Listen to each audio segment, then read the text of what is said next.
Assalamualaikum warahmatullahi wabarakatuh. Perkenalkan, nama saya Wahyu Purwanto. Saya dari Prodi Ilmu Komunikasi Penyiaran Islam, Institut Pesantren Kiai Haji Abdul Halim, angkatan tahun 2020.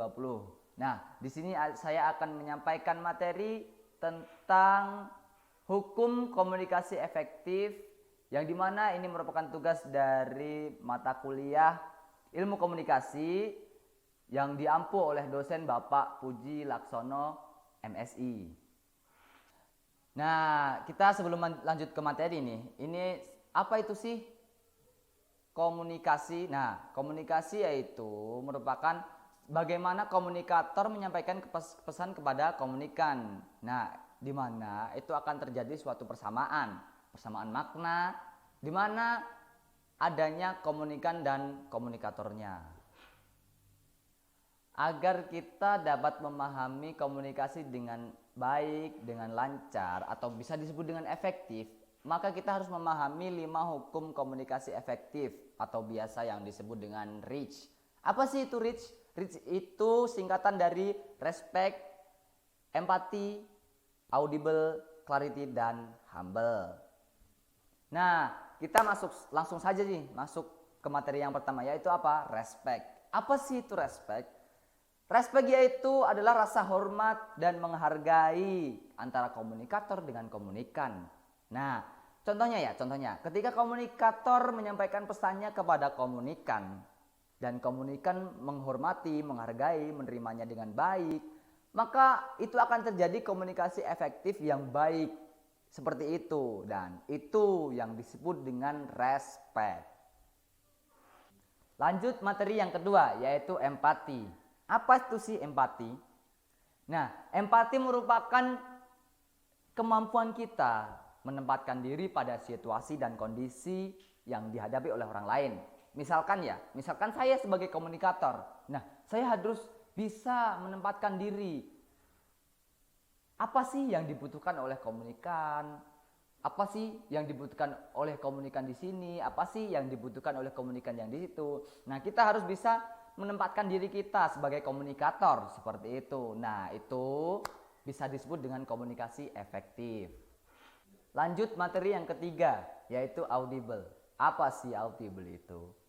Audible itu artinya merupakan dapat didengar dengan baik dan benar, seperti itu. Jadi, kita tuh sebagai komunikator harus menyampaikan pesan kita dengan baik. Seperti itu. Jika kita sebagai komunikator tidak bisa menyampaikan pesan kita dengan tidak bisa menempatkan diri dan tidak bisa menyesuaikan bahasa kita dengan komunikan, maka itu tidak akan terjadi komunikasi secara efektif. Nah, maka dari situ kita harus menerapkan hukum audible tersebut. Seperti itu. Lanjut materi yang keempat, yaitu clarity. Apa itu sih clarity? Yaitu clarity adalah kejelasan dari pesan yang disampaikan oleh komunikator. Nah, kita nih sebagai komunikator, jika kita berperan sebagai komunikator, kita itu harus menyampaikan pesan dengan jelas seperti itu, agar komunikan bisa mendengarkan dengan baik dan tidak menimbulkan keberlawanan antara komunikator dengan komunikan, seperti itu. Maka itu bisa disebut juga dengan komunikasi secara efektif, seperti itu.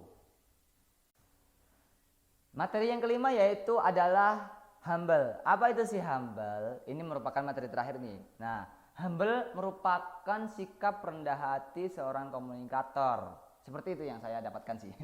Nah, seorang komunikator itu harus bisa rendah hati.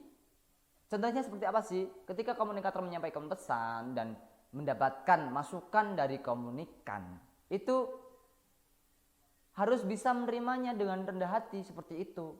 Nah, komunikator tuh harus seperti itu. Maka itu akan terjadi komunikasi secara efektif.